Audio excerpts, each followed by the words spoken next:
Welcome back, and now it's time once again, guys, for another Bamcomixs movie review. Man, I had such a wild time watching Nobody. Never underestimate a Nobody, because you never know what you might get. Now, I grew up personally on all of these terrific action films, and I've been blessed to have the opportunity to watch all of these throughout my life in the time that I was, watching these action films. Like, for me, I was growing up on movies like Death Wish and Commando, all of these, Arnie action movies and Charles Bronson. So I really have a special place in my heart for action movies, and, Jean-Claude Van Damme, Die Hard, and all of these action movies. And it seems in recent years that the action genre really got a shot in the arm with movies like The Raid, and now we see John Wick. And so I saw this movie the other day called Nobody. And if you haven't seen this film and you're an action junkie, you absolutely have to do yourself a favor and just buy yourself the ticket and watch this movie. We went to go see it in the cinemas, and it was just like that larger-than-life action feeling. For those of you who love the action films of the John Wick series, and you really like that type of movie, it's a no-brainer that you'll also like this movie, because the writer of the John Wick franchise, Derek Kolstad, who I believe, yes, he wrote all of the John Wick movies, also writes the script for this movie. And just with the actors that have been chosen to portray the characters, like you have, of course, the legendary Bob Odenkirk, who, of course, Better Call Saul, and we have the RZA is in it. We got Christopher Lloyd, that all of you guys know from Back to the Future. He's in it. He doesn't play a bad guy in this movie. He plays the dad of Hutch Mansell, the main character of the film, who is the Nobody, right? And the film just, it's kind of like a short and sweet movie. It's tightly packed with all of its action, but the action really comes to a head, in the second and third acts, heavy action, but they do take the time to build up the story of this nobody, everyman, who sort of lives life in the suburbs in a quiet community until he's the victim of a home invasion.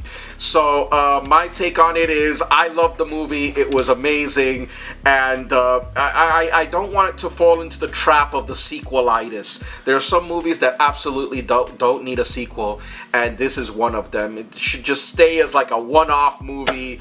Nobody, Hutch Mansell, who's actually works as an auditor, right? Which we would think that an auditor is a boring job, but the auditor is a code word for a hitman, or someone who can clean up messes, can clean up and get to high-level people that are hard to arrest, difficult to prosecute, and deployed by intelligence agencies to travel all around the world and commit like high top-level hits.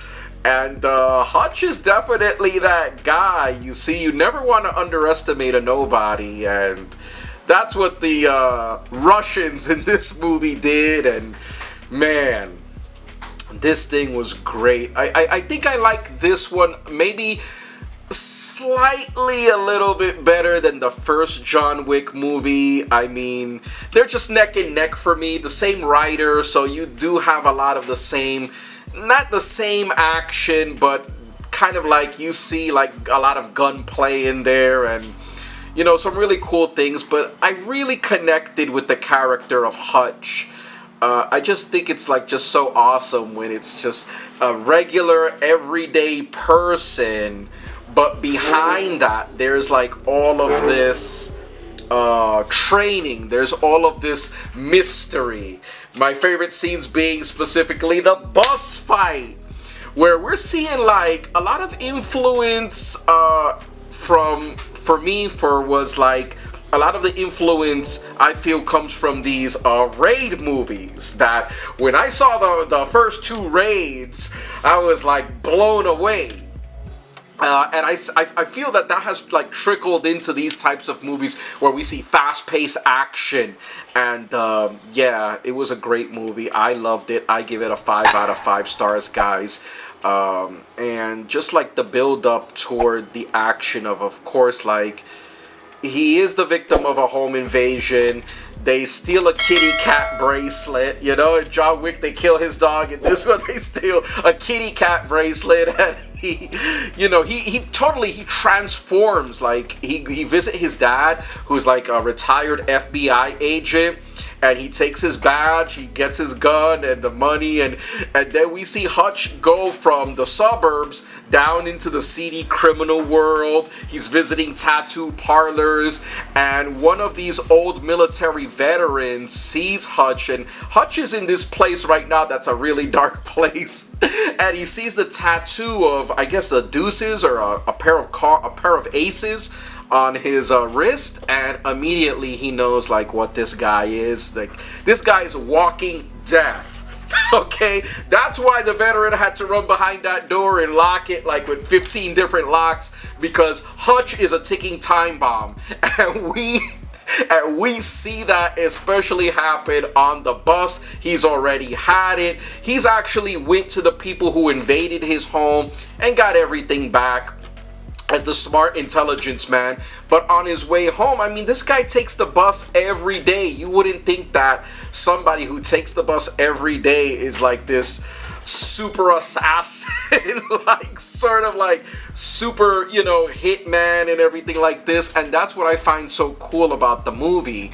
And then when they go back into like the Russians are trying to see, well, like who is this guy who's doing all of this, who's taking out our men, like, you know, because when he had the run-in with the Russian gangsters on his way back from getting the kitty cat bracelet, or not getting the kitty cat bracelet, but missing the kitty cat bracelet, he couldn't find the kitty cat bracelet. Even after, you know, going back to the people who robbed him, he found out who robbed him, and he didn't. He was so angry with that on the ride home on the bus that he bumps into some Russian gangsters, and he's like so upset that he didn't get that kitty cat bracelet that he starts whooping everyone's ass. He's like, man, I really want to whoop your ass. And he unloads his gun, all the bullets fall down, and then what follows is a really tightly choreographed like action sequence in the bus where he beats everybody up, and I'm like, wow, like, this guy can be an action star. He can be in action movies. He did such a good job in of course, in the Better Call Saul and the Breaking Bad, where I was first introduced to him.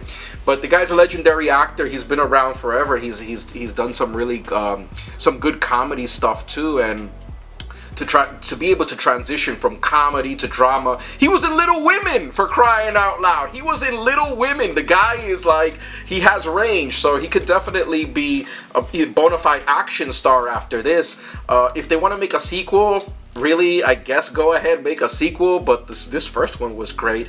The Russians want to know, who is this guy? It turns out they in the Pentagon, when they get into the Pentagon, like, you know, the Russians have people, intelligence agencies. They see in the Pentagon, they're like, wow, this guy's really a nobody. On the file, it says nobody.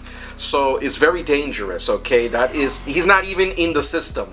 Okay, they have to go to the basement and find his file in a box, and when they find his file, there's nothing about this guy. This guy's a total ghost. So, you know, Christopher Lloyd plays the father, and he retired FBI agent in a nursing home, and he's like equally as badass as his son. This is crazy, you know, to see the guy from Back to the Future, the scientist, holding like a shotgun, and he's next to the RZA, and they're taking like all these Russian mobsters out. It was a treat, guys. 5 out of 5 stars. You gotta check Nobody out. Don't underestimate this movie. Never underestimate a Nobody, and especially not with this movie. It's a great, guys. If you love the John Wick series, you're gonna love this one. This has been OC. If you liked our movie review, make sure you hit that subscribe and hit those notifications for more Bamcomixs, guys. This has been OC. I'll check you on the next one. Peace.